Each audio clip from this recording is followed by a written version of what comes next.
Good morning, fight fans. What a beautiful morning. Y'all see the shirt, right? Come on, stop it. Hey, yo, Mark, where's my new one?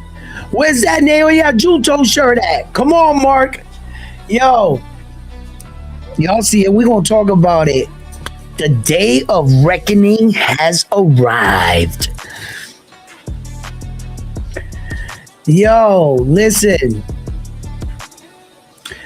The Ring magazine issued out their new release of the pound for pound list. And boy, I gotta tell you, it got everybody's panties in a bunch. I knew this was gonna happen eventually. One day, the boxing gods was gonna give this guy his credit, his flowers, his credit. They were gonna recognize what he's actually doing. Just because he's at 122 pounds, doesn't take away from his accomplishments and what he actually did. How did we get here? I've always said it. Here at Round One Sports Talk, they said, Round One, you crazy, you glazing, this and that. And I'm like, nah, I'm covering boxing. And if I'm covering a sport, the best to be doing it in our era, if we don't think that he's the best, something's wrong with the sport. So I stood 10 toes down from the beginning 6 years ago. I've been telling y'all, yo, listen, this dude is a problem. And the day has arrived. The day has arrived. So, fight fans, we're going to talk about how we got here. I want to know what you think about the Ring Magazine's top 10 pound for pound ranking, what this means in boxing, and how many pound for pound fighters, in fact, have moved off the list and who got placed on the list that is currently new. And are the young guns of today's era eager to try to put themselves on this very prestigious list, the pound for pound list. So, fight fans, tune in. Don't forget to hit that like button. Please, just hit that like button. Subscribe to the channel. And like always, let's hop right into this episode. What's up, chat? Salute.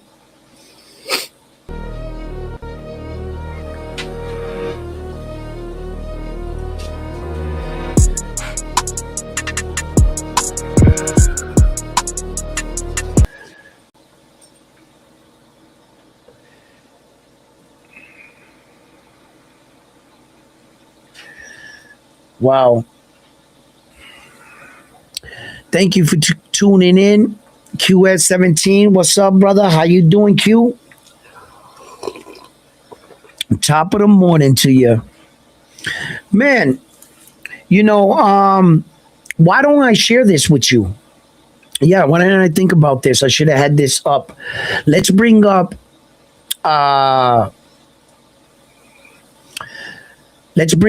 the Ring Magazine's top 10 rankings ranking today. What they have. Let's see here. So we have the Ring Magazine right here. Boom. Let's bring this up. Very interesting list here. And let's see if you agree, all of you agree, or who would you move around on the list, in fact. Let's blow that up so you at home don't have to struggle so much to see it. So I'm going to blow it up like that. Okay. So starting off at the top of the list, the Ring Magazine published this list, right? And this is the new finding. And I'm going to talk to you about why. Good morning, kids forever. Let's talk about why people got moved on around in the list and who got placed higher in the list. And because there's some interesting people that just appeared on the list. And there's all kinds of controversy, and I think everybody's got their panties in a bunch. And some people, I believe, are a prisoner in the moment. They just off a spectacular knockout, and they're like, "Oh, he's the best." And then you know how boxing fans are, right?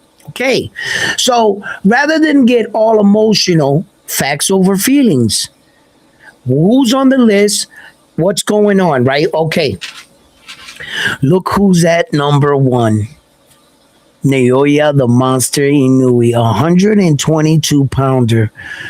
When have we ever seen a 122 pounder in the history of boxing? That is a good question. Can anybody answer that for me? Who has anybody at 122 pounds ever been at the top of the pound for pound list? Now, Vasily, he was at 130, I think. He was already at 130. He didn't make the pound for pound list at 126 or anything like that. Who could have made the list? Manny Pacquiao didn't make the list at that time. He was still Manny Pacquiao made Manny Pacquiao when he moved up. That's when the legend of Manny Pacquiao. Oh man, that's a tough one. So let's move on. All right. The reason why I feel that the Ring Magazine put Usyk here in second place, we're not going to bypass Naoya Inoue. We're going to go back and clarify why he deserves the number one spot, but we're just also going to quickly break down the list. So you got Naoya Inoue at 1, you got Usyk at 2, you got Shakur Stevenson at 3, you got Jesse Bam Rodriguez at number 4, you got wow. Hey, look who arrived at number 5. What one knockout can do for you. Beating just one guy, Zurdo. Who is Zurdo before David knocked him out? That got you a number 5 spot? Right there? If we were to look up David the Monster Benavidez' track record, you know, like what's right, okay? I think David the Monster Benavidez is headed for a different list, like the face of boxing for Mexico. I think he's moving to a different list, right? But for argument's sake, you know, just for argument's sake, you look back at David the Monster Benavidez' career, right? And you say to yourself, all right, he knocked out Zurdo. He fought Yard. His last fight, right? It was Anthony Yard. He stops Yard, right? He stops Yard in the 7th. He fights David Morrell.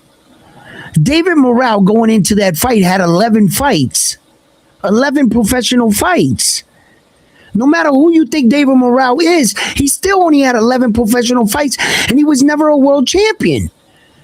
Then he fights the Russian dude. He takes him 12 rounds, right? The Demetrius Andre win. How much stock can you put into that? Caleb Plant was a former world champion. He dusted Caleb Plant off.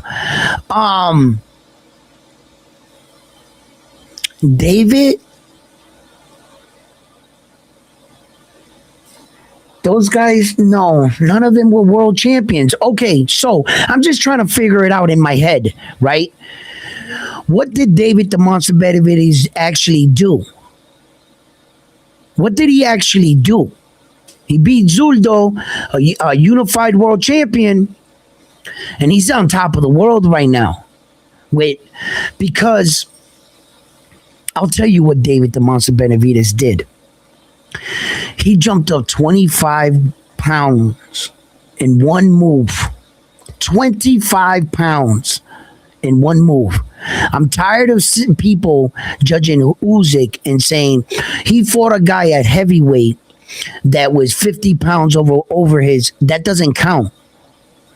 After you pass 125 pounds and you're not cutting weight, it's the human body's. You only need so much power, so much thrust to knock out a big size man like that. We've seen bigger guys, huge, get dropped. After a certain amount of weight, that's it. It's game over. You're already punching at a level and hitting at a weight that 25 pounds ain't gonna matter. You understand? But when you're cutting weight, it's dangerous because you're releasing all the liquids out of your body. So you're more susceptible depending on how you replenish your fluids and everything back and rehydrate, right? So you're taking risk. So it's different. So when Usyk does it, that's not you're never cutting weight. So the 25 pounds, 50 pounds, you're fighting men that size, that it weighs off. It kills itself out. Now we're talking about a guy that's cutting weight. And when David the Monster Benavidez pulled that move off, the move was so strong. The 25-pound jump, judo rehydrating to his weight. The odds were stacked against David to actually do this as an athlete, period. Just as an athlete. Like a lot of guys don't jump from 175 to cruiserweight and challenge the champion right away. They take fights, to build up to that. He did it in one shot. That's got to be respected. So just one fight places David number 5 on a pound for pound list. You see how all your hard body of work can come together for you on one night. David the Monster Benavidez right there. You got Demetrius Bivol here, number 6 on the list. And if you ask me, inactive fighters shouldn't be placed on list. What's the status on him? Is he active? Is he getting this fight? Is he inactive? When you're an inactive fighter, you should be taken off the ranking and the pound for pound. You can't play around with the pound for pound list and keep fighting one time a year or one time every 15 months and claiming that one victory should overlook a guy that's fighting 3 times or even 4 times a year. That's bullshit. Right? Okay. Then if Devin Haney gets on the list and Junto is on the list, Junto is higher on the list than Devin Haney. Okay. I don't know why that is. Why is Junto placed higher than Devin Haney? Shit, why is Devin Haney placed 8 over, skill-wise, Demetrius Bivol, yeah. But Devin fought more than them. Junto's coming off of a loss.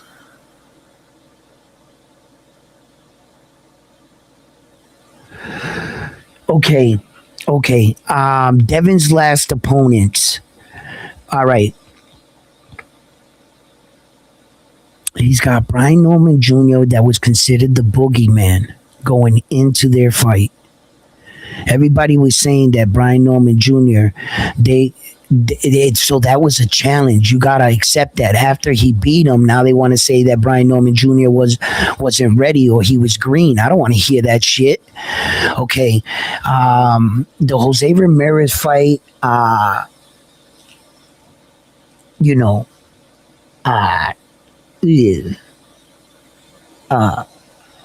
Fuck.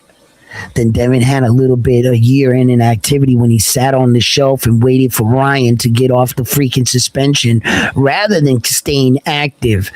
That was just a bad move, Devin. All right. Okay. You can't place Devin higher because of the fact that he was unified undisputed world champion in a lower weight division. I can't give him credit for once upon a time. The only thing I can do and say is, I feel Devin Haney should be placed a little bit higher because Junto is coming off of a loss, and we got to acknowledge that. What is Devin Haney? Devin's a 3-division world champion. Is Devin a 3 or 4? He's a 4. Junto's a 3. Yeah, he should be higher than Junto, bro. Let's see. Oh, Oscar Collazo. What the hell is why is he on the list? Navarrete, respect to you, my man. You good? But No. Why is Navarrete on the list? Who the hell does he know? Who's paying for this? Tell me what you guys feel about that. There are a lot of there are a lot of low division champions that are way more skilled than Navarrete, bro. That's shocking. Now, yo, I'm not taking shots at you, brother, but out of all the fighters on the pound for pound list, look at their win ratio. The top, what, five fighters, all are undefeated in their last five fights, right? All the top five fighters, right? Some of the guys are on the list and coming off of a loss or having a loss, right? But look at Navarrete's shit.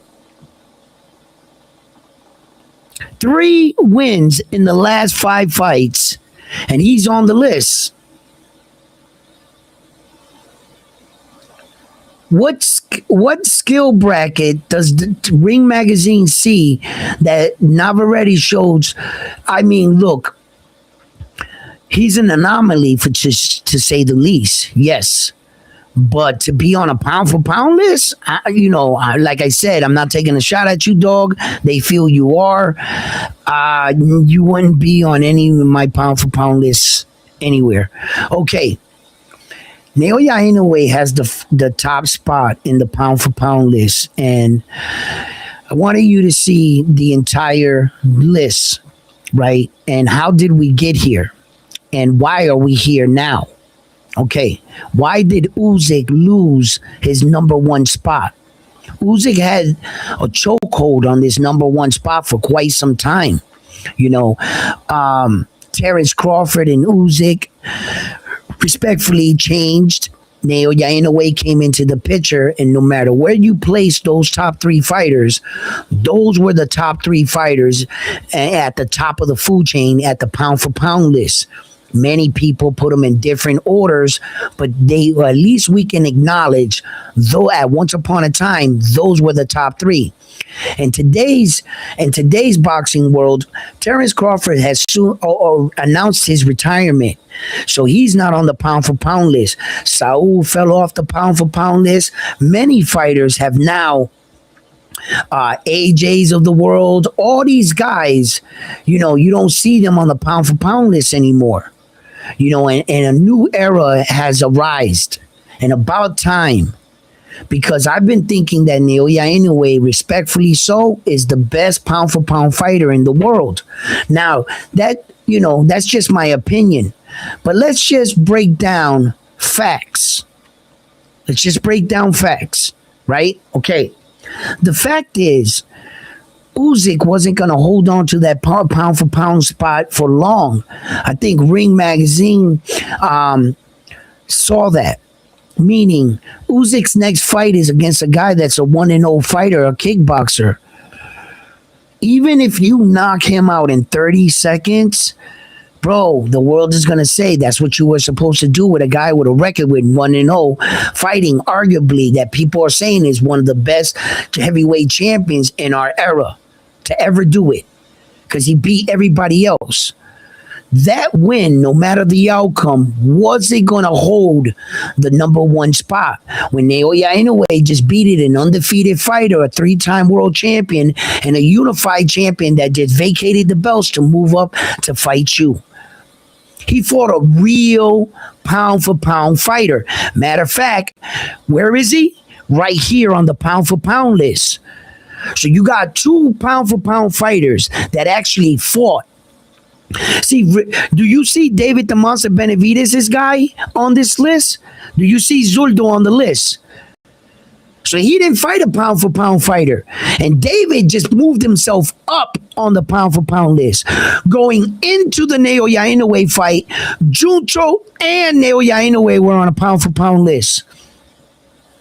No matter where you placed them, they were on it. You see? So when you're breaking down what's right, What is the truth?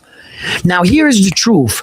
Let's look at why Naoya Inoue is here. Let's take a look at his credentials. All right. Okay, wait.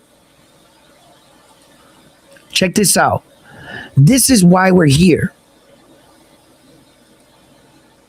This is what happened. While everybody was throwing salt and on, look at the new face of boxing. Yo, he's on his way, baby. He is on the way. Mexico, yo, they boo Canelo. Him, that guy right there. Bro, to Canelo. Bro, you did great for the sport, man. For as long as you held it, papi, bro. Canelo, you did great, bro. You did fucking great, bro. Hats out to you, man. You're a great champion.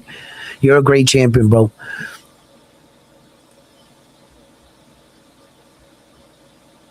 Where's my man at? Bingo! Hey, there he is. Look at him. Does he look like a killer? Huh? Yo, you run into him in an alley and bump shoulders with him or something. You turn around, you look at that dude right there. You just know you're gonna get a W, right? Yo, just don't read a book by its cover. My man is dangerous. Okay. The reason why we got here with Naoya Inoue, right? And reason why many of the boxing world has already, before this announcement of Ring Magazine, we felt we didn't need the Ring Magazine's validation. We felt like he's been the number one guy for a very long time. And because of the fact of that size in this world, that's why they don't view him. If Naoya Inoue was 5'9", fighting at 140 pounds, 147, 135, he would probably be the greatest fighter of all time. And listen, listen. I'm gonna speak the truth. I truly believe this. I truly believe this. I'm gonna say that I'm gonna be reserved for what I'm thinking right now. I'm gonna bring that back up after I explain this, because this is why we're here. Check this out. This is the man now they're finally giving credit to. What did he do? In fact, let's check it out. Look, Naoya the Monster Inoue, right? This is his professional boxing record, right? Okay. Now, they're going to have to update the system, I think. They already have. Wow, they're fast. Nice. They already have. They've updated everything in his Wikipedia. Okay, so for example, Naoya Inoue in his professional record, his professional champion record, he has faced 26. He has fought in 26 world championship fights. Actually, 27, 28. He fought in 28 consecutive world championship fights. Wikipedia is only going to acknowledge him for 26 because 2 of those championship fights is with that WBA regular world championship. Okay. And that's why BoxRec doesn't acknowledge them. The BoxRec and this Wikipedia is off of BoxRec. So BoxRec won't give you information off his WBA and they're not going to recognize it as a belt. But in fact, it was a belt. So he has 28 world title fights in a row, consecutive. No tune-up fights in between. Throughout 4 weight divisions. He jumped up every weight division and immediately fought the champion. So in that 26 world title fight, he knocked out 21 of them. In the 26, they give him credit for. So the number might be even higher for knockouts because there's 2 missing fights. And if we go back and look at the WBA, he knocked those dudes out. So there might be 23 knockouts or 22. Now, Look it. In every weight division he's ever fought in, one, two, three, four. Those are four weight division, right? Follow me. He fought two opponents in the flyweight, right? And oh no, sorry. Yeah, he fought two opponents. He knocked out both of them. Moving up, he fought eight opponents. He knocked out seven. And the next one, he fought seven. He knocked out six. And you can read it right here. That is it in the world bantamweight title bouts. You know what I mean? This is super featherweight, like that, right? Nine at super bantamweight. He had nine opponents. He knocked out six. These are all world title fights. Right here on the bottom, it says he fought 17 current world or former world champions. He knocked out 13 of them so far. These are all the names of the champions that he beat. All 17 of them. Junto's name is there. He's the last one. It's right there, right? So everything is updated.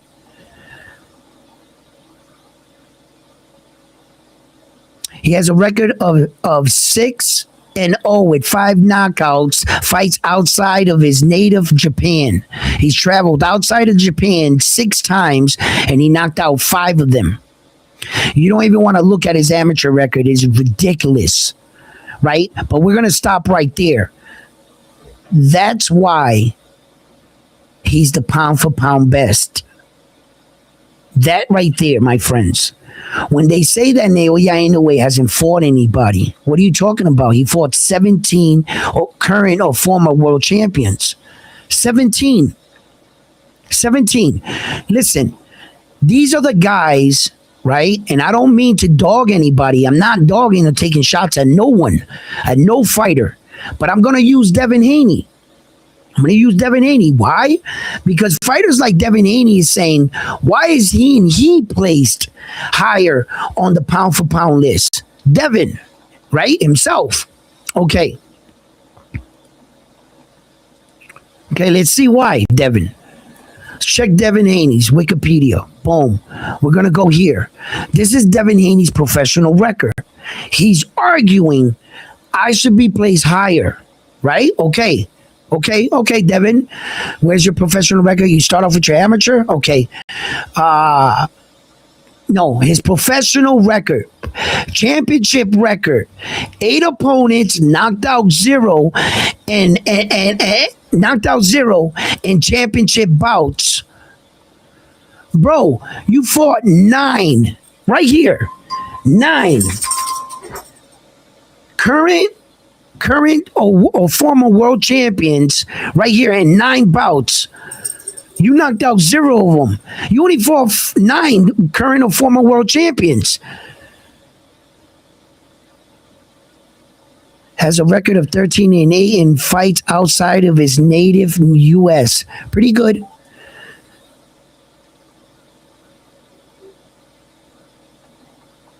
Devin Haney started boxing at 12 years old. First to become undisputed in the 4-belt era at 135. Youngest undisputed champion at 23 in boxing history. When he faced George Camboza on May 1st, 2024, it was publicly the test positive, blah blah blah. Yeah. We don't want to go back down that road. This is all Devin Haney shit. How the hell are you going to argue with me and say Devin Haney should be placed higher or above anybody? Bro, this is your entire record. What did you do? Like, okay, yeah, you were the youngest undisputed champion of the world, but Naoya Inoue is undisputed in 2 weight divisions. Then you got other fighters that are arguing the same thing. Okay, let's see. Let's see their argument. Let's see why. Okay. Let's go to Mr. Shakur Stevenson. Shakur Stevenson says, and a lot of people, even my boy Two-Tone, Shakur Stevenson is the best #1 pound. You hear him, right? So I love Two-Tone, right? Check it out. Shakur Stevenson. Okay, why should you be placed? Let's hear your argument. Okay, Mr. Shakur Stevenson. Let's go to your boxing professional record. Why is the computer? That's it? Where's his Stats. What's going on? Just, all you have to talk about is amateur. Well, you got your boxing professional record is that small. The World Series of Boxing, blah blah blah, regional belts. Where the hell is your?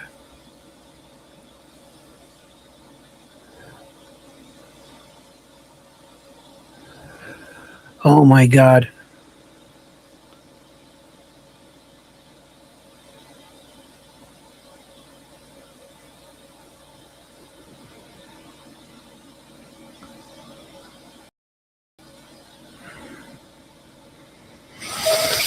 All right. IBF Intercontinental Featherweight Champion.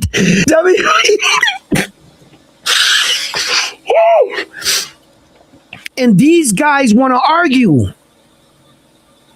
These guys want to argue. He's got 4 divisions, though. I don't. Why they don't fucking put this stuff? I mean, the way they write it for him is just. Y'all could have took care of Shakur better than that, bro.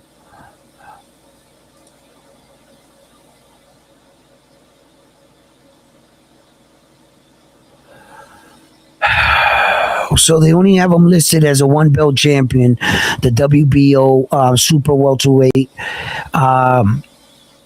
He does have belts 125. That's not a belt. 126. That's a belt. Then and WBO, NABO. That's not a. And these guys are arguing that they're better than Naoya Inoue or they should be placed higher. How? I think fans are getting a little bit a prisoner in the moment. I think they're taking one performance and not their body of work. I also believe that they're not taking certain things into the account for some fighters and other fighters. They play this kind of favoritism game with it, but they don't want to talk reality. Reality is much, simpler for me. Just tell me the truth and I'll make a decision. There's just no fighter right now currently doing it better than Naoya Inoue, stat-wise, competition-wise. If you look at Shakur Stevenson, okay, let's do that. Let's stay on Shakur Stevenson. Okay, what did you do and who did you fight in your last fights? You fought Teofimo Lopez. You fought William Cepeda. He's never been a world champion. Josh Pally. This gets worse. This just gets worse. This gets worse. This just gets. And okay, right? But look. Wait a minute. I'm on a different page, and why ain't your page moving? Oh shit, wait. Okay. All right.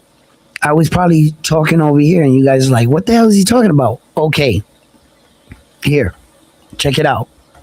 This is what Shakur Stevenson wants to be placed on the pound for pound list higher for. For what?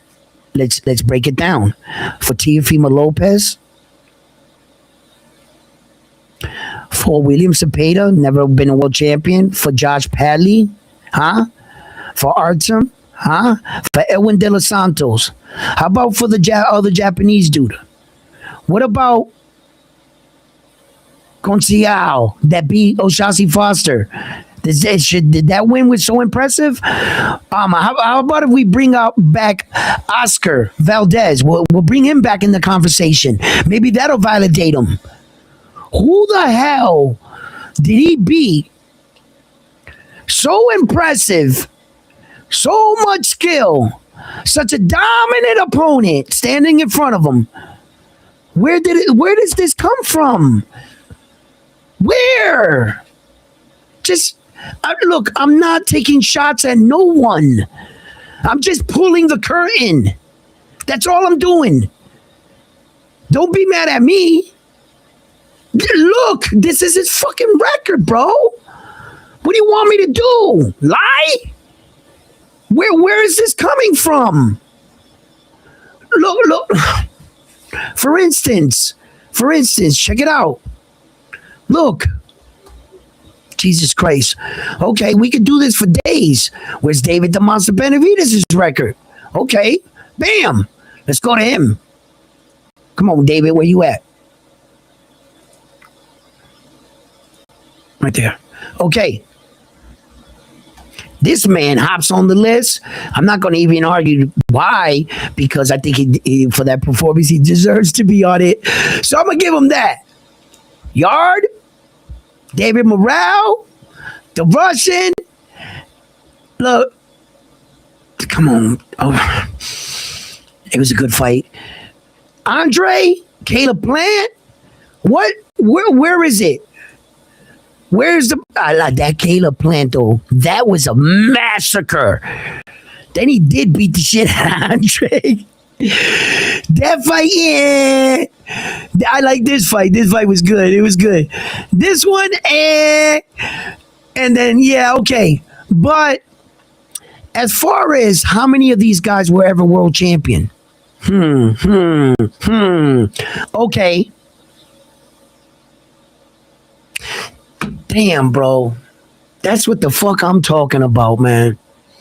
Now, I mean, we're looking. Usyk is probably the only one that's why he always had a strong argument. Usyk, because he did beat like these guys repeatedly. You know what I mean? He like stamped it officially.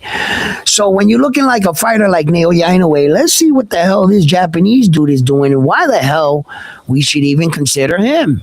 Right? Okay. Damn.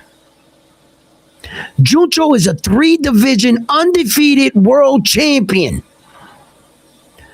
What were you guys' last fighters? Did you guys fight undefeated multiple division champions? Did any of you, Devin Haney, did you fight a 3-division world champion? Undefeated. Shakur, did you fight a beaten Teofimo Lopez that already lost? What version of Teo did you fight? Did any of you guys, was Zuldo undefeated? No, he already lost to Demetrius Bivol. So we're not acknowledging that Naoya Inoue's guy was undefeated, multiple division world champion, and a pound-for-pound fighter at the exact same time they went into the fight. Talk about Naoya Inoue doesn't fight anybody. What the hell are you guys watching? No, seriously. He doesn't fight anybody. You don't even got one fighter on your resume that can beat that by itself. Most of you. Devin got Loma, so that's good, right? But not everybody can say it. Where is Shakur Stevenson's 3-division opponent, undefeated fighter? Where is it at? Where's David the Monster Benavidez' 3-division undefeated opponent? Where is it at on their resume? And we haven't even passed Junto yet. They can't fuck with him with just Junto. Let's move on.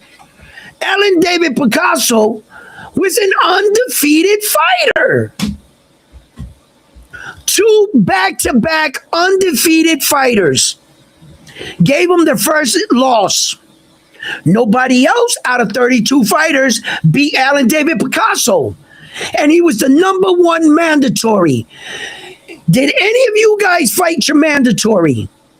Any of you? Did any of these guys fight mandatory fights? Or did they pick who they wanted to fight? Let's move on. You can't make this shit up. Okay, check it out. The next fighter, MJ, former unified world champion. So he's fighting a former unified world champion that only lost 1 time. This is just his last 3 fights. He fighting a guy. And let's not forget, the last 3 fights I mentioned, what was on the line? All 4 belts. How many of your fighters on the pound for pound list had all 4 belts on the line? Everything. Or any belt at that. Okay? Let's continue. Let's continue. I mean, you know, trying to like dress things up in the boxing world, you can yell from the top of a mountaintop, but what you can't do is bring me proof.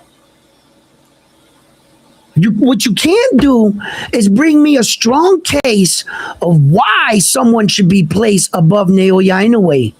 Who the hell should we take over and say, you know what? Shakur Stevenson should be higher than Naoya Inoue. For what? He fought Tio. Naoya Inoue fought Junto Nakatani. An undefeated 3-division unified world champion on the pound for pound list. Going into the Teofimo Lopez fight with Shakur Stevenson, I'm not even sure if Shakur Stevenson was on the list in the Ring magazine. Help me out with that one. But I know Tio wasn't. So Tio's not a pound for pound fighter, and Junto is. And somehow, by Shakur beating Tio, that's a better win. How is that possible? How is that possible if Naoya Inoue's, the world is saying he's a way more dangerous opponent, and what? Going into the fight, it was supposed to be his biggest challenge. It was Teofimo Lopez, Shakur Stevenson's biggest challenge? And if he was, that's what you're saying. Shakur Stevenson's biggest challenge, if you're going to say that, was a non-pound for pound fighter and a beaten one. Not an undefeated fighter. That's his biggest challenge? Where's Shakur Stevenson's biggest challenge? Where is it that he went into a fight that you said it was 50-50? Name me one 50-50 Shakur Stevenson fight. I'm right here at Round One Sports Talk. I'm going to drop the link. I'm right here. I love education, and I like to talk with smart boxing fans that can also enlighten me. Because if I see something wrong, I'm not a stubborn man. I know when, like, oh shit, thank you for letting me. So I like to be educated. So if anybody would like to educate me or share with us any boxing insight, please feel free to click the link, come up, and we can have a talk like gentlemen. We could talk and discuss boxing. But what I won't do is, just for today, in this conversation, go by opinions. We're just going to go by facts. That's it. Name me one guy. Show me a record. Type the name in the chat. I got to go through the chat right now to catch up with you guys. But name me somebody that's been doing something of late that is on the pound for pound list that should be. And why should Naoya Inoue not be? That Usyk next fight was bad timing. Usyk wanted to take a break from all fighting the best, and rightfully so. He deserves that. Usyk actually deserves this fight with this dude. He needs to take a little, stop getting into these fucking wars and shit, right? And chill out. It was just bad timing. It was really bad timing because Lord knows boxing, my man. Hold up 1 second, I got you. It was bad timing because had he fought a better opponent during this time, right? I think he could have held on to the number one spot. Usyk, but fighting a guy with a boxing record with 1-0, brother, that he's a kickboxer, I'm telling you, no matter if he went out there and starched him, just like AJ did Francis Ngannou, that's not going to give you the validation that Naoya Inoue fought off a young, hungry, undefeated 3-division world champion that that was on the pound for pound list actually going into their fight. You got to give credit to pound for pound fighters, right? So Naoya Inoue had the biggest challenge, the biggest obstacle. He was, when you talk about a 50-50 fight, that fight's supposed to go 12 rounds actually. Because we're talking about two guys, two competitive, evenly matched guys. You know, the boxing fans go crazy sometimes. They go, oh shit, it was a close fight. It was a robbery. How could you see a close fight and then call robbery? But boxing fans are crazy. How can you judge Naoya Inoue's opponent versus a fucking one guy with one? So Ring Magazine was like, yo, with respect, Naoya Inoue has to take the throne. And about time we got there. Yo, Lomano's Boxing, what up, my brother? How you doing? You there? Can you hear me? I hear you loud and clear, brother. All right, yo, before we talk about boxing real quick, I just want to clear something real quick, right? When you mentioned, right, that I was on Tone's panel and that I put in the chat, round one's taking over TBV, this is what I meant. I didn't mean it in a way as if you're, how can I say, deboing the show, right? It was a specific show where there wasn't that many callers calling in. Ness was falling back. Ness was being real quiet that day. And he was allowing the callers, including myself, to get extra time. And that day on the show, you were the one that was engaging with the callers more than Ness. Because I was on a call with you for a few minutes, you know what I'm saying? Mm-hmm. So that's what I meant by round one took over the show. It was basically like your show that day. Now, okay, if anything, I've always given you props. If you've listened to other calls on TBV, I've told Ness live on the show, round one for me is top 5, one of the best panelists you've ever had. And I've said that even on Tone's chat, on the chat, because I gave a list of top 5 my favorite panelists, and I put you on that list, bro. I appreciate that, brother. And you see, the problem is that what they're trying to do to me is what they do to some of these boxers and shit, right? They try to put like a label on you to try to get people to discredit it and say, oh, he's long-winded, or he talks, or he tries to take over the show and this. And I'm like, wait a minute, I'm in podcasting. Like when he talks for like an hour before he has any of us come on. By the time we come on the show, he wants us to, this is what he wants us to do. But then people start putting these kind of like stigmas on you, right?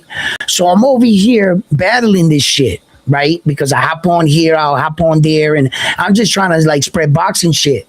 Then all of a sudden I see you on Tone's show. And then I remember that day me and you had got into it on the Boxing Voice. And then, you know, we went back and forth or whatever, but I always take it like, you know, it's just boxing shit, to boxing talk. We'll be back tomorrow. Who gives a fuck, right? And we'll be talking crazy again. So I don't take it like that. But I'm gonna tell you what, I'm glad you cleared that up. I accept it. Right, and we're gonna move on from here. But you believe it or not, I have a lot of fucking haters that they be going around and they be coming to my channel and then they'll go to other channels and they'll talk shit. You know what I'm saying? And sometimes I don't catch it, but I don't got time to address anybody. But I'm just asking you, and I asked you and everything because I know you one of us. And even though we don't have the same opinions, that's what I like about you. I don't need no yes men up here. I don't need none of that shit. You don't have to come up here to agree with me. And that's why I like people like you. Talk your mind, talk your talk. You know, this is not a cult. This is not a cult, bro. You know what I'm saying? Like, that's right. Nah. We're not going to show favoritism. I'm not going to block you because you like another fighter and anything. So now that we're past that, right? I know you obviously came up here to talk a little bit of boxing and about your boy, David the Monster Benavidez. So what do you think about this pound for pound list, and is it right? All right, this is what I feel about the pound for pound list. You're gonna disagree with some of the stuff I'm gonna say. Okay. But for one, I've never been a fan of people placing these smaller weight fighters so high on the pound for pound list. Right at one point, because they always done it for years. We've always had a smaller guy that they put too high, in my opinion. Right, and I had that gripe with Inoue at one point myself. But I gotta admit, Inoue is definitely deserving. Up there, top 2, however you want to put it, 1 or 2. I got him at 2. You know, based on. Who do you have at 1? I got Usyk at number 1. But what I was saying about Inoue was The reason why I no longer got my beef towards him being up there is because, for one, I was never following him. So I started doing my research myself.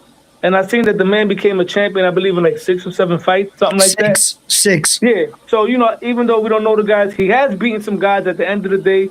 When he did step up and fight the guys that people said, you're supposed to fight them, he stepped up. He beat these guys definitively. Okay, I'm off Inoue right now. My issue is Nakatani. All due respect, his accomplishments is nice. 3-division champion. I don't know who we beat. And I heard how you was trying to compare him with Tio. This is the problem. People tend to down talk fighters after loss. Like all you kept saying was, oh, but Tio got a loss, Tio got a loss. But let me tell you something. Tio with his loss is more accomplished than Nakatani because look at the guys that he beat. You dig what I'm saying? Now, I've never been a Devin Haney fan, but I do have to agree with Devin Haney. There's guys on that list that shouldn't be above him. Junko, in my opinion, after that loss, should not even be on that list, right? He shouldn't be on that list, bro. Me personally, top 10 pound for pound should be abolished. It should be top 5 only because from 1 through 5, it's a solid list that everybody's most likely going to have the same, with the exception of maybe the order. Like for me, top 5 is Usyk, Inoue, I got David, I got Little Macho Stevenson, and I got Dimitri Bivol. That's my top 5. Everything below that, you could say Bam, you could say Devin. For me, after that, I'm still gonna put Better Be up there because people forget about him. Canelo's still around, and then number 10, I don't know. So for me, top 5 should be what it is, and that's that. Because everything after that could just change. Okay, all right. I'm glad you're here. You said a lot of interesting things, so obviously you're gonna have to back that up here at Round One Sports Talk. So we're definitely gonna give you an opportunity. So I would like you to put your attention to the monitor, to the screen. This is professional boxer Teofimo Lopez, and Low Nose Boxing came up here and said that all I kept saying that Teofimo Lopez had a loss, not just one loss, 2 losses, but in fact, let's not hype on that. Let's talk about the positives.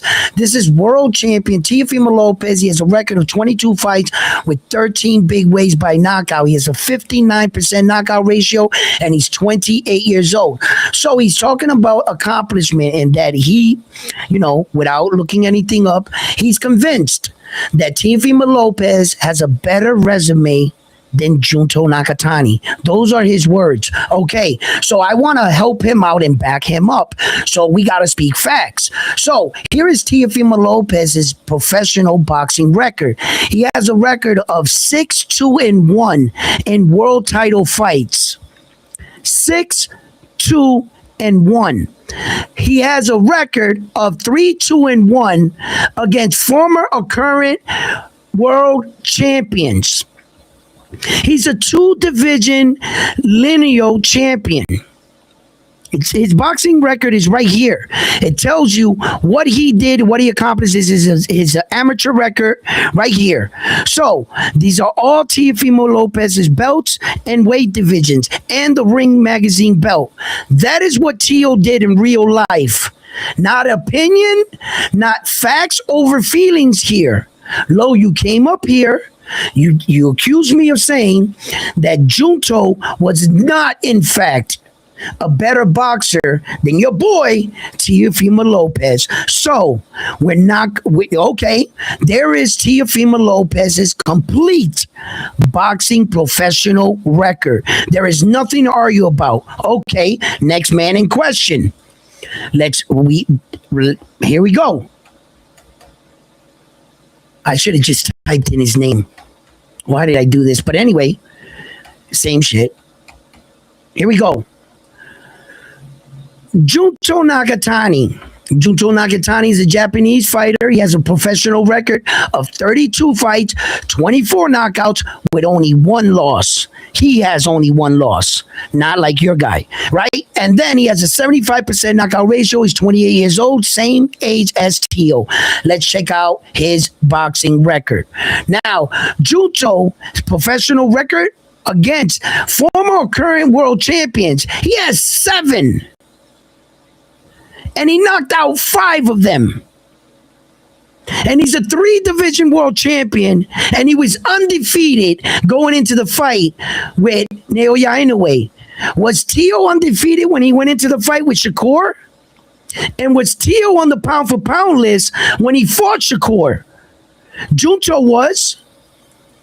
So in what world is Tio like because look, if you like Tio more than Junto or know him, you should have just said that.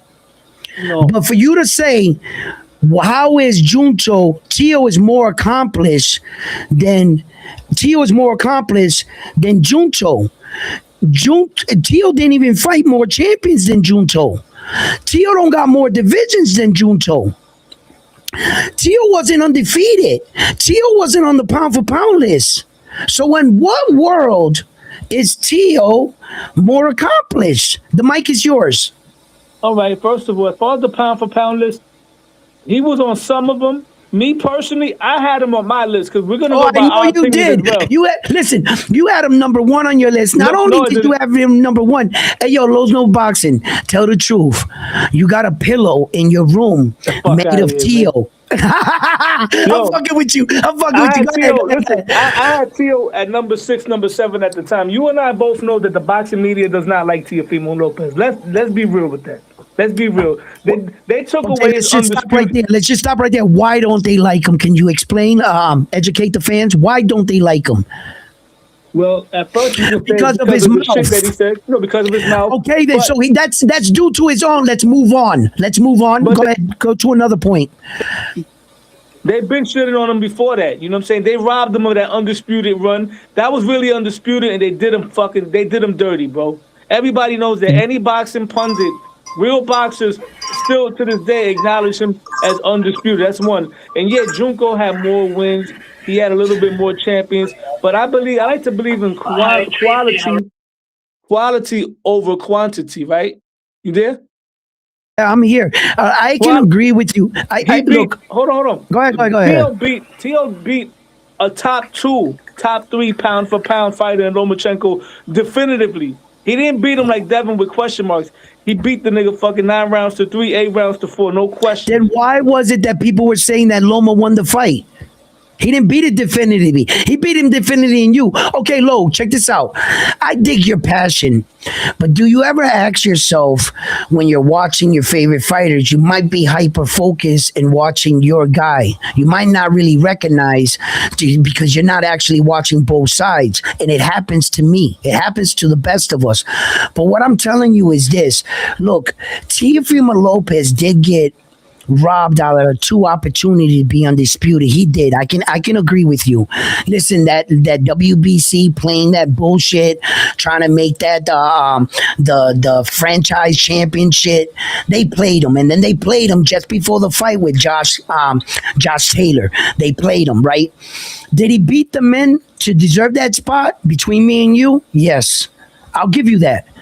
But did he ever do it?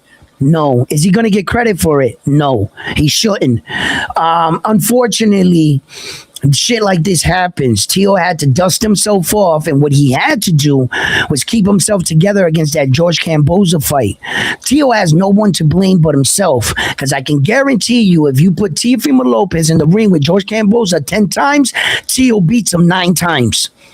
It was just that one night he couldn't get it together against that dude. But whose fault is that? Tio's. Whose fault is that they're giving him a lot of shit in the media? Tio's. Whose fault? Because of where Tio went in his career, and he was cornered to fight Shakur because he put himself in that kind of situation because he was hard to negotiate with. Tio. He did all this, but I can't say he didn't make some right moves. Shout out to Tio. Listen, Tio has battled adversity. He has battled outside adversity, being divorced. There was a lot of distractions in Tio's life. He even threatened to walk away from the game, and he's still around. And I think that Tio's very great for the sport. He's a good scalp, good character for the sport. Whenever he's around, Tio, he be on his bullshit. So we could always expect something from him. I wouldn't want to see him to go, and I can't wait to see Tio actually again. But as far as the argument stands, this number 1 spot, I don't think Usyk has a claim to the number 1 spot because of once upon a time of what you did. Usyk, your activity can't even match Naoya Inoue. He's fighting 4 times a year. On top of fighting 4 times a year, every time out, he puts up all 4 belts. You do know that Naoya Inoue is on record right now. He's actually tied with Sugar Ray Robinson for the most unified title in a row, title unifications, title defenses. His next fight, if he stays at 122, Naoya Inoue has the record on that in the world. That, my friend, huh? I didn't know that. Yeah, that, my friend, right there, I'll take. That's a royal flush. I'll put that up against Terrence Crawford's 3 divisions. You know why? Because he also has 2 of them. And when you got a run like that you defend all 4 belts 8 times consecutive, mind you, his last 13 fights have been for 3 belts or more. Bro, I can't put Inoue over Buck Crawford. I'm sorry. If Buck Crawford was active, he fights once a year, whatever the case may be. No, I can't. Listen. I can't debate you on that. I already told the world. Usyk is a good argument. It's a good argument, but Usyk, I can't see it. Not so much. Usyk is not a great argument. Bro, like he Usyk to beat a giant, bro. He beat a fighter, right? That people label him as a cheat code in Tyson Fury. And I was never on the bandwagon. I like Fury, don't get me wrong. But you had a lot of people out there, including our good guy Ness, that was crowning Tyson Fury as the greatest heavyweight of all time. And I said, nigga, you must be fucking crazy. Hold on.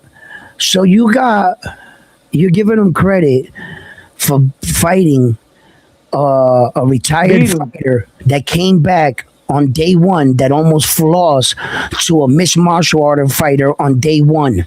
That you saw that Tyson Fury, all that drugs and alcohol, all that walking away from the sport caught up to his ass. He didn't beat Tyson Fury when he was on his rise. He didn't beat that virgin. He didn't beat AJ when AJ was undefeated.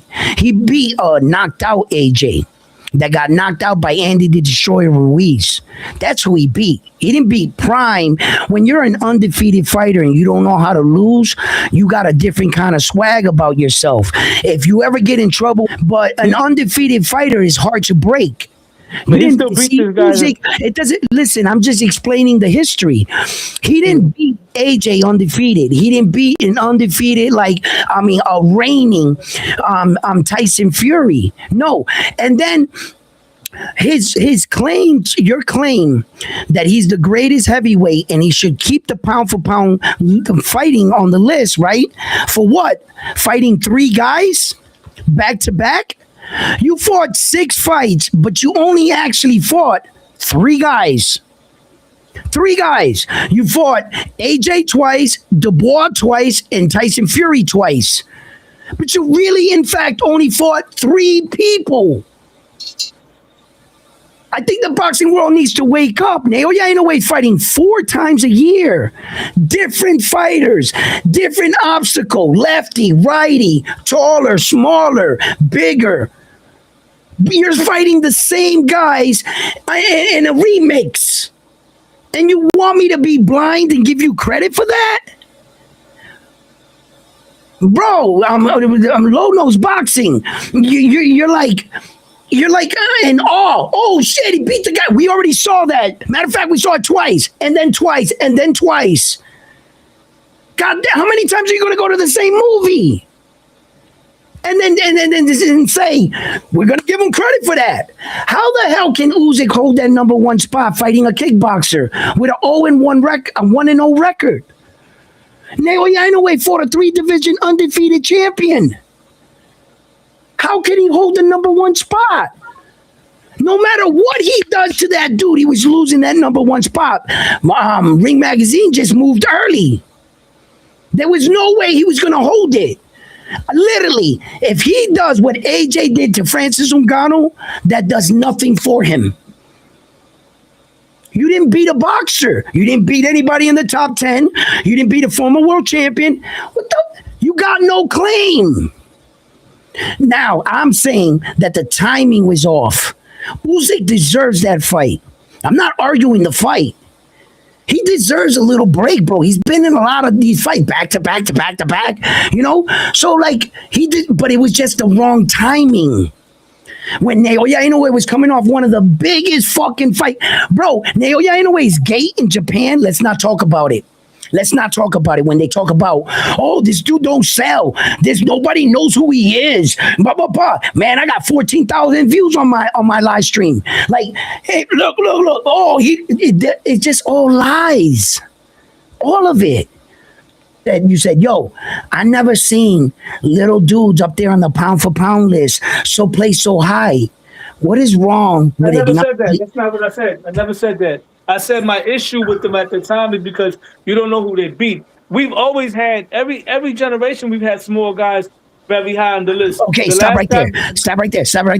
And I'm glad you brought that up. Okay, the pound for pound list is usually used as right why it was really developed, the pound for pound list. Okay, because the heavyweight championship of the world is the most prestigious belt in all of boxing.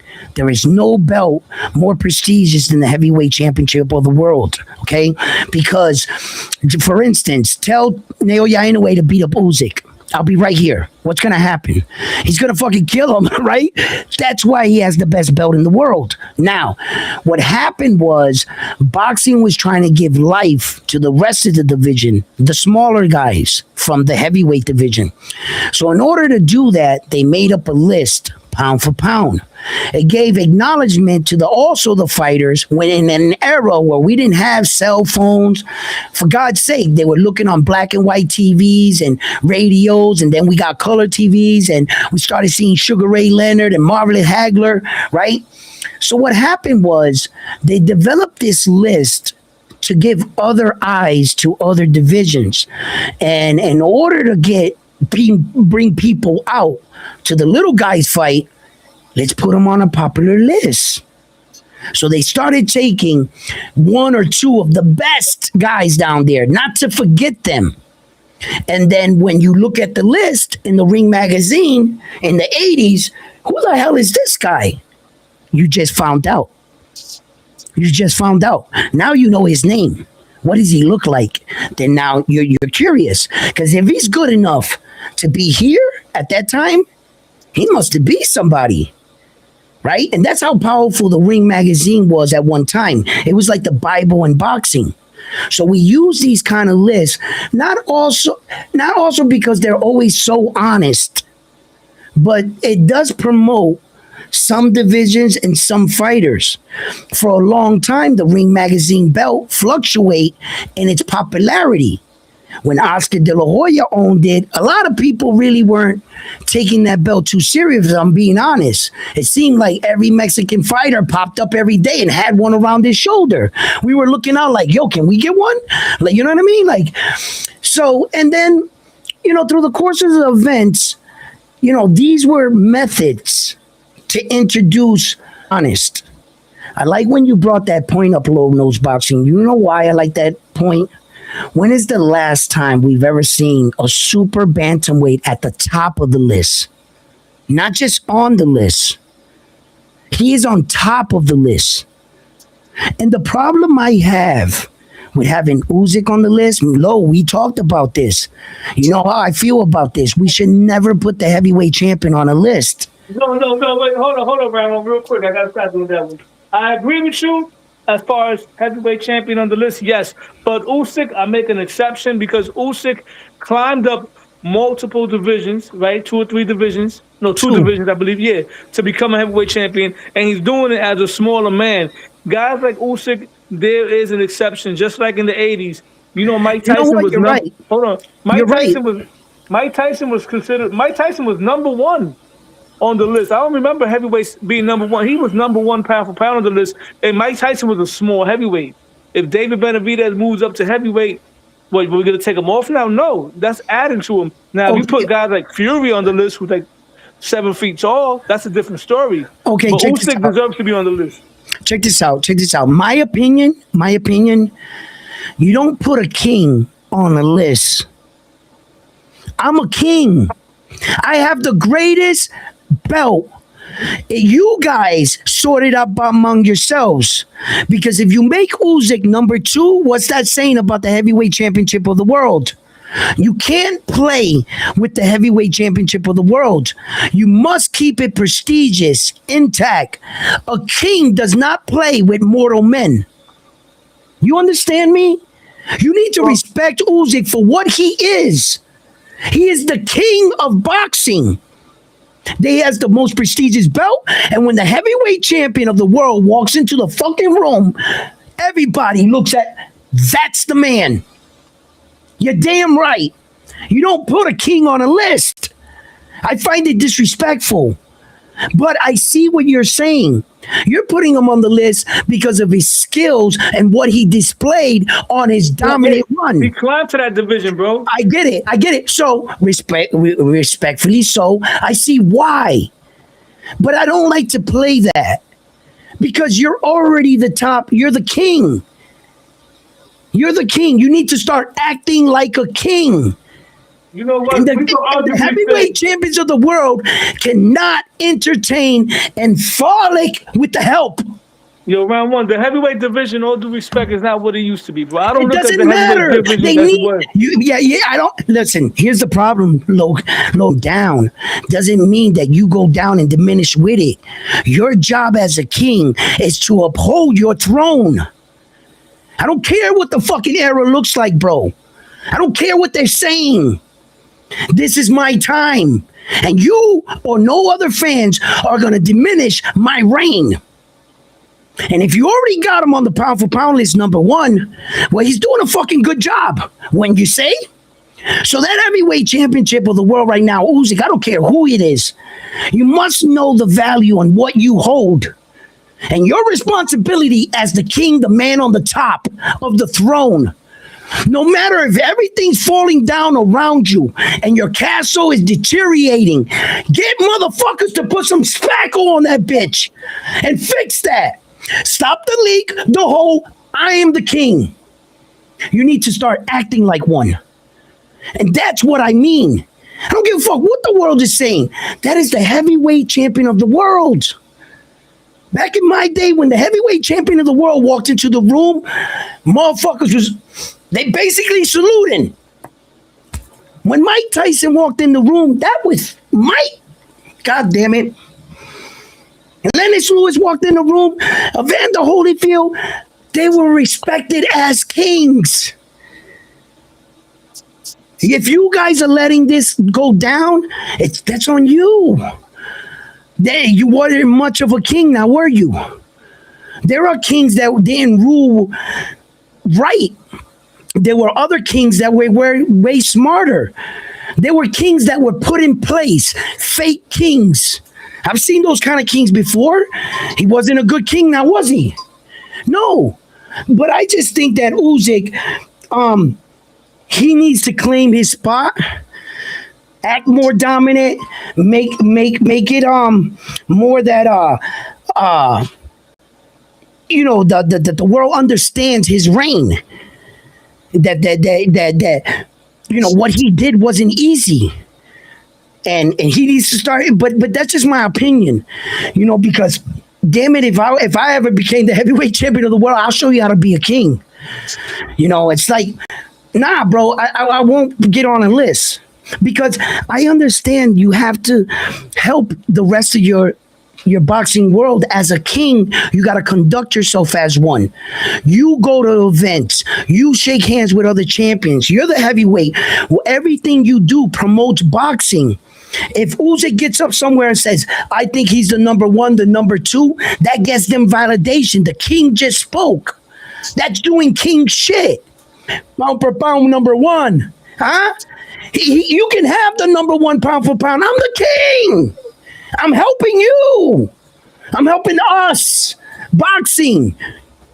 That's what a king's supposed to do. Yo, let me ask you a question. Being that we talking about heavyweight right now, right? What's your top 10 all-time heavyweight list, round one? I don't have one. You caught me off guard with that one. Top 10 all-time heavyweight. Go ahead. Think somebody. Go ahead, take it Well, up. obviously, out of respect, you're always gonna have to go Ali up there, number one, like that, right? He was just ahead of the curve. Ali just fought way too long. That's all. I like Mike Tyson because of my era. I was born in the Mike Tyson era as a teenager. Hold on, real quick, hold up. I didn't ask you who's your favorite. That's not what I'm asking you. I'm asking you who you feel is the top 10 greatest heavyweights of all time. Not who you like, who you feel. The top 10 greatest heavyweight champions of all time. Yeah, that's I'm what gonna I'm go asking. with Lennox Lewis. Wow. Mike Tyson. I mean, of course, Ali, Lennox Lewis, George Foreman. Then I gotta put Mike in there. I gotta put Mike Tyson in there, and then man, there was a lot of great heavyweights. I mean, the Klitschko era, I really wasn't watching them like that. I know they were dominant, and I gotta give them recognition. The Klitschkos were the Klitschkos, right? I gotta put them in there. The Klitschko brother, the heavyweight. Joshua, I'm not gonna give him on the run. Now I can't put Josh in there. Tyson Fury for me. My top 10 list. Fucking shit. Who am I missing here? I know there was a lot of great heavyweights. Freaking Ken Norton Jr., Joe Frazier. Joe Frazier, shit to him too. You ain't give me a list. You just naming dudes off. Can I give you a list if you don't mind? Go ahead. You give me yours. My Huh? I gave This you my is the top list. five though. I gave you my top five though. Yeah, this is the list. Top 10. Number 1, I got Ali. Number 1, I got Joe Louis. Number 2, I got Lennox at number 3. I got Big George at number 4. At number 5, Larry Holmes, retired undefeated. I'm gonna have to go with Marciano. Number 7. Marciano's not even a heavyweight. He was 180 pounds. That was a still whole heavyweight. different era. Come on, bro. He wasn't even a cruiserweight in today's. Come on, man. Yep, I threw Joe Louis' name in there, and you ain't debate that, right? Joe Louis. Oh yeah, but Joe Louis actually fought really big dudes like that. All right. I'm gonna take Marciano out. So all right. So I said Ali, Joe Louis, Lennox Lewis, Larry Holmes, Evander Holyfield. It's a tough one. Evander Holyfield, Sonny Liston, Mike Tyson. Fuck. I'm throwing Marciano back in there, man. He's throwing him back in there. Yo, what about Riddick Bowe's era? No, Riddick Bowe could have been Riddick Bowe. Riddick Bowe's reign didn't last long enough due to his It didn't last inconsistency. right. It didn't last long enough. But that was definitely one of the best eras in heavyweight history. You know what I'm saying? Yeah, definitely. Yo, round one, I gotta get off right now because my breakfast. All right, is done. brother. I'm about to eat. Thank you for having me. Salute to you. Salute to Yeah, the chat. absolutely, brother. Stop by anytime. You got it, bro. My man. Hey, yo, there's Low Nose Boxing. You know what I'm saying? You know Low right now, he's going to go back to the room and hug his Tio pillow. He's got a picture of Tio in a pillow like that big. He be like, cut it. Yo, I fuck around say that, right? Hey, yo, Frontline got a Naoya Inoue pillow. You know what I'm saying? Rosie sent me the pictures. If you don't think I know, I done seen you cuddled up with Naoya Inoue, and when she walked in, you were like, oh, I got this so I can punch it. So I can punch him. Yeah, that's why. And you hugged up with let me find out, Frontline, you secretly got a Naoya Inoue pillow. You know what I'm saying? Yo, I'm gonna buy you one and send it to you. That's exactly what I'm gonna do. Listen, guys, yeah, a lot of these debates are interesting on what these fighters do accomplish, and sometimes I'm well versed in some of these fighters, but there's a lot of areas of boxing I still have to get better in, and I just don't know. You know what I'm saying? I haven't had the time to meet some of these guys or really find out about all the top 15 fighters in every division. It's pretty tough. And to keep up to date with it.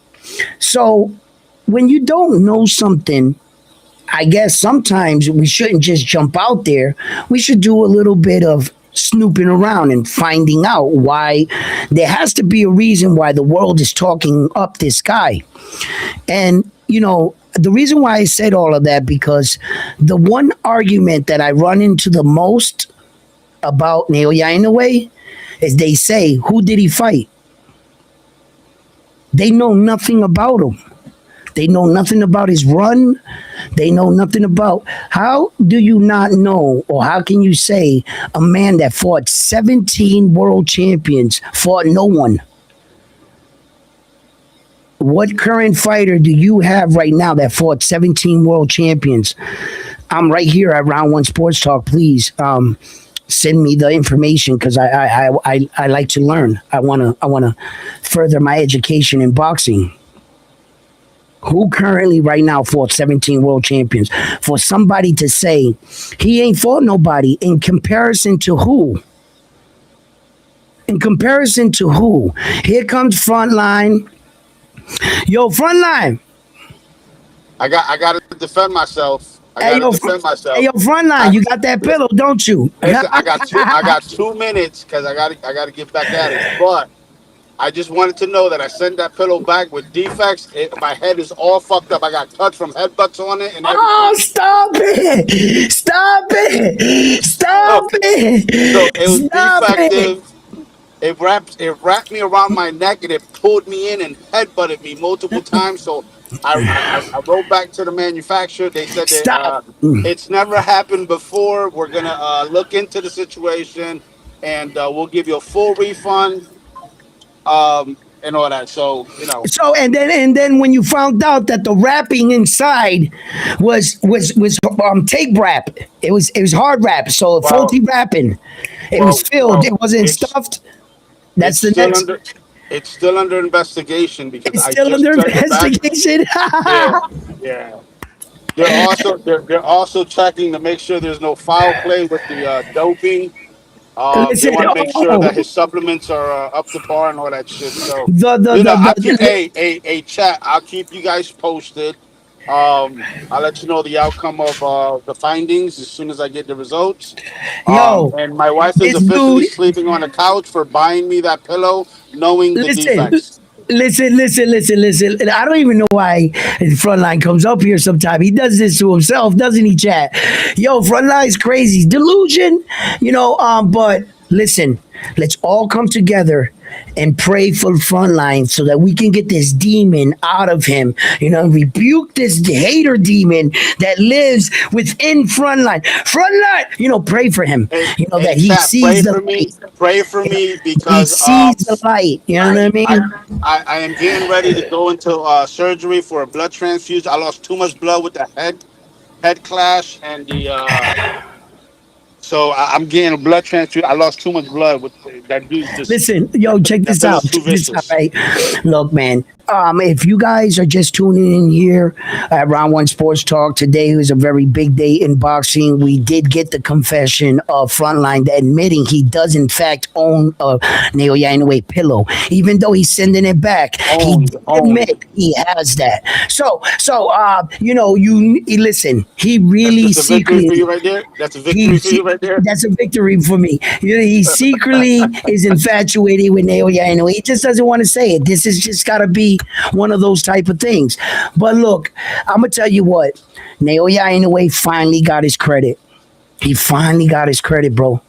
The world, the boxing gods finally recognized him as a pound #1 fighter in the world. And whether you agree with it, fight fans or not, hey, support your fighter. I'm not diminishing any of your fighters or who you believe. I'm not fighting you on that. I just Edwin, I'll catch you later. I'll catch you later. Yep. All right, brother. You get nothing. You know what I'm saying? He gets nothing. Yo, he's coming up here spewing hate. No, he gets nothing today. This is a Naoya Inoue pound for pound show right now, and the haters gotta go. Yeah, sit there. You know, Frontline wanted to say something. I left him right there. I left him with the thought. Stay right there with your thought. I left you right there. Listen, I think that, respectfully so, credit must be given and awarded to these boxers. How much, if you were Naoya Inoue and they still didn't give you the pound for pound after everything you did, would you feel that you were being mistreated? Would you feel like if Naoya Inoue was a black American, would he be a pound for pound fighter? If Naoya Inoue wasn't Japanese, you think they would be talking down about him? Would they be calling him a high job? Huh? Think about it. And that's gotta suck. Because I think that they're overlooking him for multitudes of reasons. He isn't an American. You think they're going to support him out here? We're competing. So I get it. But I can guarantee you one thing. If you was to take Naoya Inoue's, all his accomplishments, he became a champion in 6 professional fights, gentlemen. 6. And by his 8th professional fight, he was a 2-division world champion. By only 8 professional fights. He jumped up 2 divisions to fight Jamie McDonald, and he knocked him out in 1 round. So when you say about fighters jumping up multiple divisions, Naoya Inoue is currently fighting in his 5th weight division right now. His 5th. So, when they say he hasn't fought anybody and he ain't did nothing, I would like for the same person to say, well, then show me somebody that did it better and that's currently doing it better than him. Show me. And that's what I mean. It's fucked up when they don't give you your recognition or your credit, and it's based on opinion. You hear a bunch of fans cheering for their fighter. That's what you're doing. And you're not recognizing accomplishments and the difficulty level of what Naoya Inoue just did. My boy All Facts made a video and he said that the fight was boring as hell. He said it was straight trash, throw that shit in the basura, in the trash, right? And I was like, you know what? There's a lot of fans that might think that. Because those are the kind of fans that watch boxing for a different reason. They want to see blood. They want to see a knockout. They want to get lifted out of their seats all the time. Well, the problem with what he's saying is that he's never watched Naoya Inoue fights, really. He's just coming across him. So Naoya Inoue's been doing that for almost 10 years. Giving you the knockout, taking you out of your seat. What we saw was the best fighting the best. And when you have that, it's more of a skilled match. That's why I said I thought the fight was going to go 12 rounds. Because I didn't think there was going to be a knockout in this fight. I didn't go into the fight expecting a knockout. Not when you got your opponent is almost, if not just as skilled as you are. Those knockouts, they're real small. Like when Marvis Hagler knocked down Hitman Hearns, we were shocked. We were shocked because we didn't think that should have happened. It happens, but sometimes you get 2 skilled guys just going at it. And when we saw Sugar Ray Leonard versus Hitman Hearns, that shit went all the way to the 15 that they finally stopped the fight when Sugar Ray Leonard was coming back. He was losing in that fight, by the way. He was down on the scorecards. So, Naoya Inoue and Junto fight, and in fact, That fight was really exciting. Like really exciting. It was really intense for me. Like every round they came out, I was just sitting here like talking about the fight, but inside the thought of some things, one of them connecting, the suspense in my head, the jousting match they were having. Yo, I said it. It looked like a mongoose and a king cobra fighting. That's what that fight looked like to me. Yo, the mongoose was like, and the king cobra was like, and Junto's the king cobra.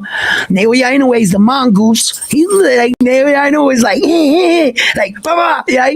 Yo, the way they had to adapt to each other, the things that they had to figure out, the foot placement, everything that was going on in that Naoya Inoue fight was high skilled boxing. And David the Monster Benavidez, Zuldo just went forward in a high guard. It wasn't like Zuldo and David were like slipping each other's punches.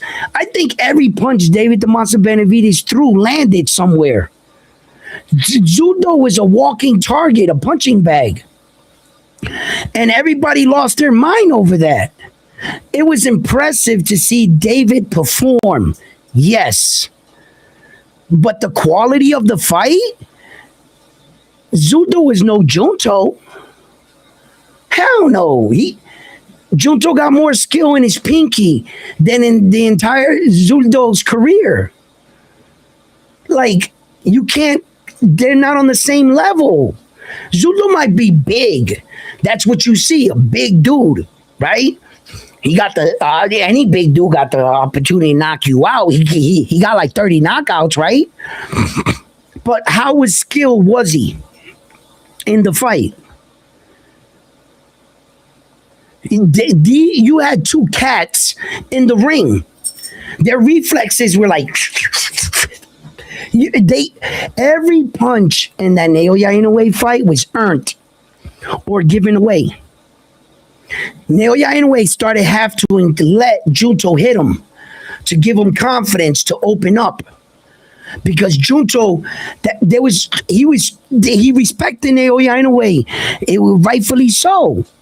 You got a guy coming at you with fucking two bombs, not one. He's not like he knocks out everybody with his right. In both hands, Naoya Inoue can knock you out with both hands. He coming at you like, and he know this. He got one. He got one himself. I'll catch you, and Junto's check hook too. So they like this. None of them wanted to risk it all. Smart. And you saw like the 11th round, 12th round. You saw Naoya Inoue change it up. Yo, he started hitting him with the uppercut because it was that straight right he was trying to get. But when Junto caught him with that right shot that caught Naoya good, it caught him flush. Naoya hit him. He went like that. And Naoya Inoue was like, you reading me. Junto was catching on to him, and he was getting a bit closer. So once Naoya Inoue got tapped, like, he didn't hit him with that same shot again. He switched it up, then started hitting him with the uppercut. Yo, that fight was dope, right? It wasn't so like action-packed, but when you understand where their careers took them, Naoya Inoue and Junto, all those fights they had combined together, I think they had over 50 knockouts, 51 knockouts together. Like, their knockout record is impressive, So this was the type of fight that your whole career brought you to this moment.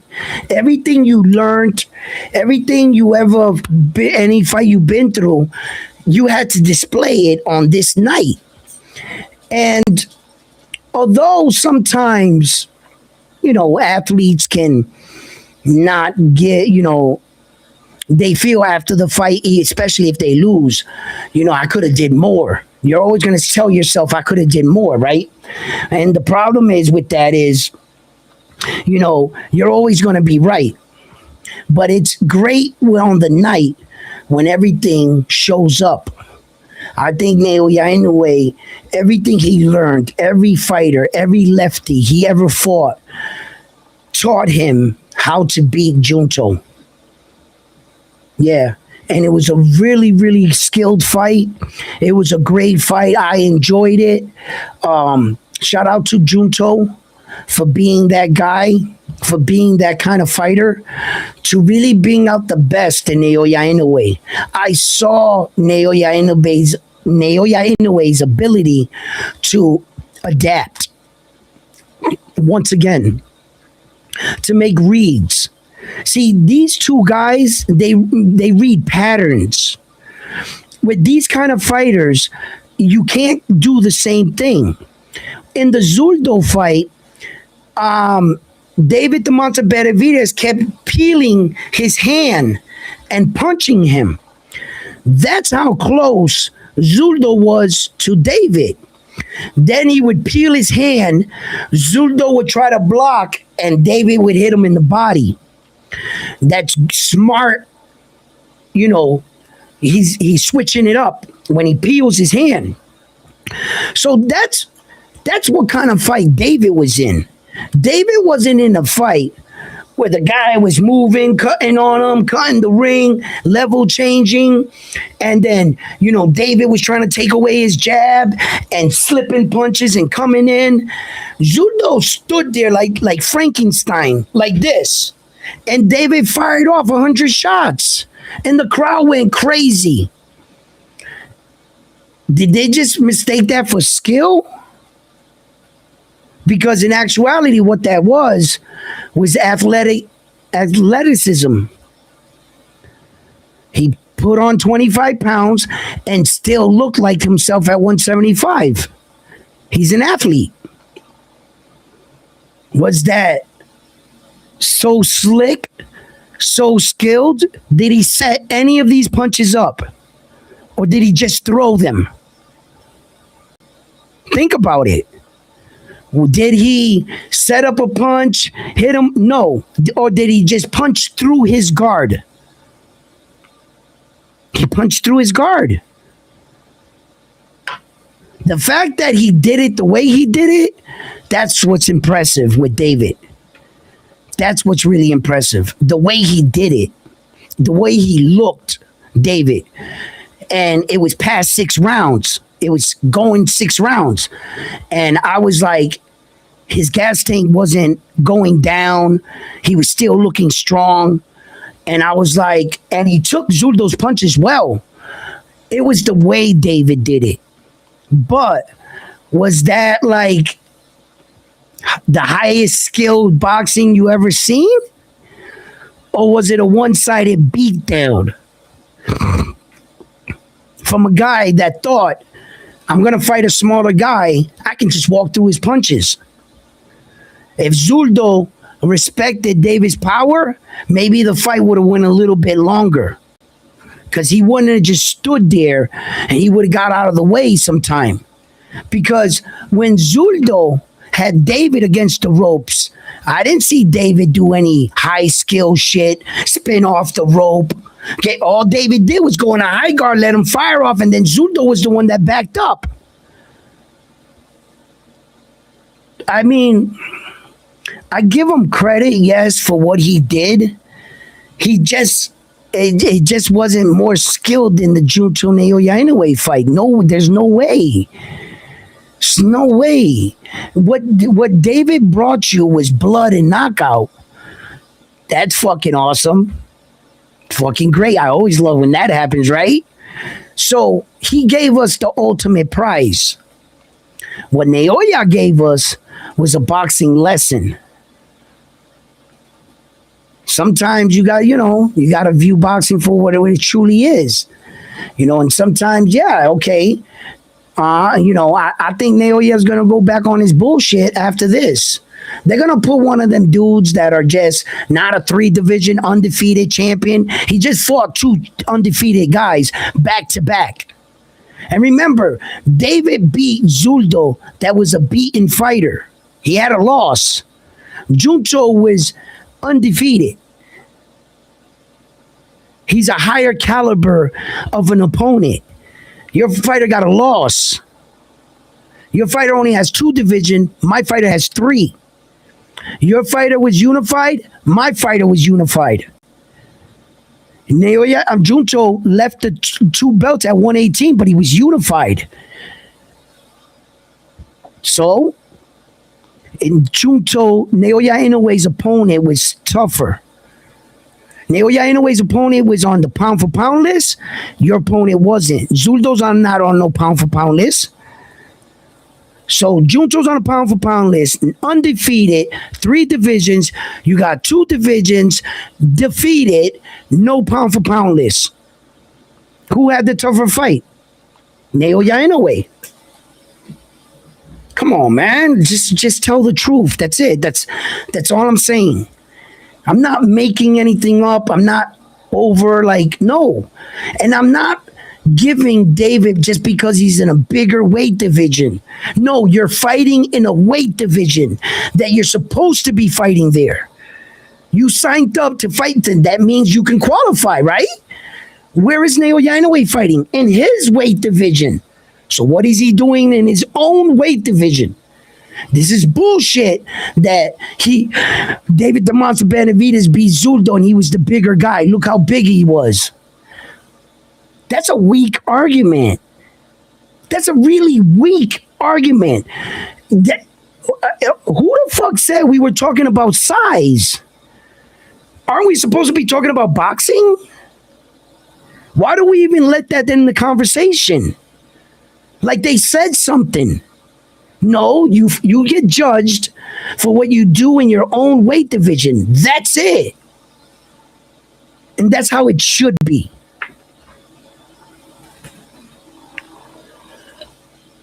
I don't think I'm being biased.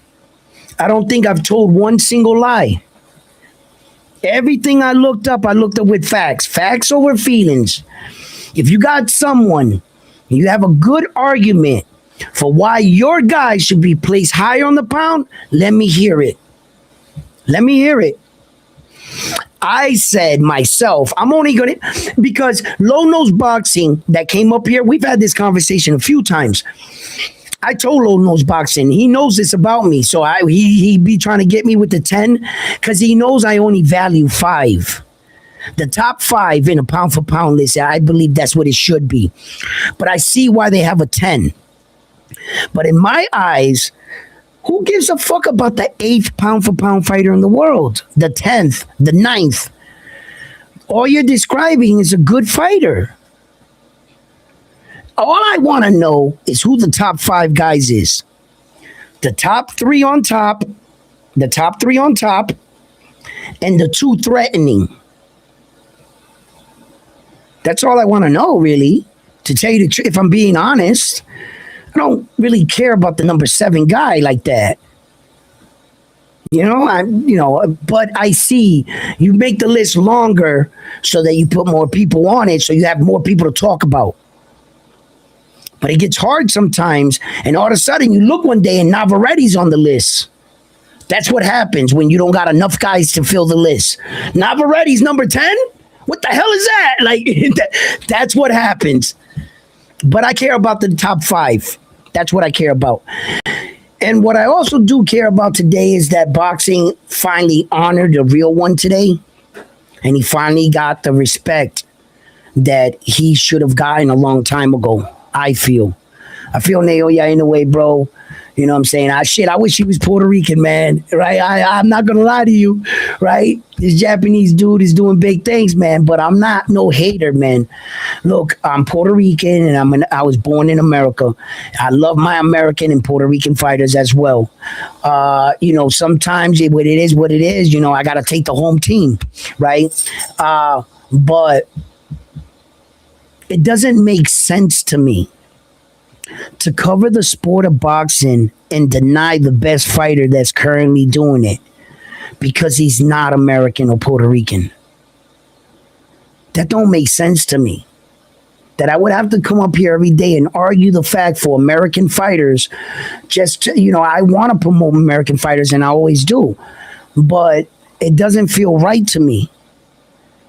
To Edwin, how could you cover boxing and lie on dudes and shit on them because they're not like you? They don't speak the same language you do. Who are you to do that, Edwin? Technically, we're all just men and women, right? Humans put these labels on us. They call me Puerto Rican, but I'm only a man. Flesh and blood. Naoya Inoue is a man. Flesh and blood, has a family just like me. Who gives a fuck if he's Japanese or I'm Puerto Rican or you're white, he's black? No. I think we should be valued as men. Men get it. We have it bad enough in this world as a man. Everything falls on the men.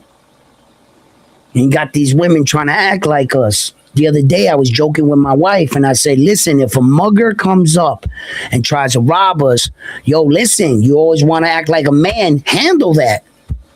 Save us. When a tragedy happens, you better spring into action. You want to act like a man? Yo, whatever it is, fix it. Be on some man shit. Men got it tough. We got it tough in the world, bro. We always got to compete with the next man. We always got to try to on Father's Day, we always get socks and fucking ties and shit. And on Father's Day, they come and bring us the kids so that we can grill on our own Father's Day and babysit our own kids. It's like, and then the mothers on Mother's Day, they go to spas and shit. I've always felt like that. It's already hard enough to be a man. I'm not going to play this fucking skin color shit.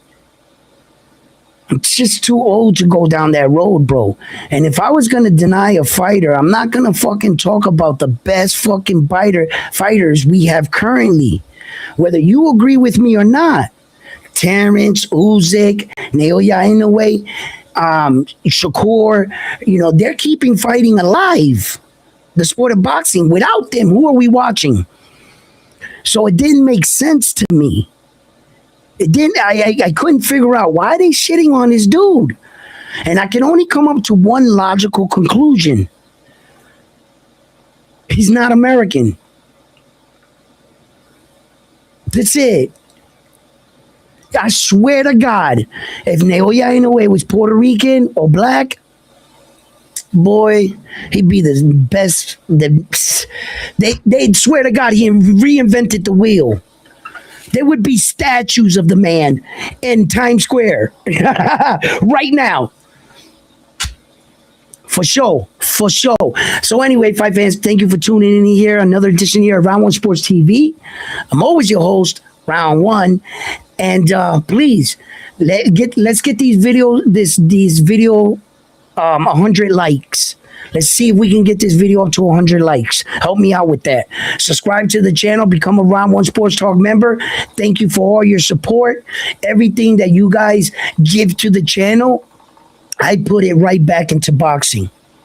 And I hope to bring you guys better and more content each and every week. Thank you for tuning in, fight fans. I hope you had a great time. I'm on to the next one after this one here at Round One Sports TV. Please hit that like button for me. Peace.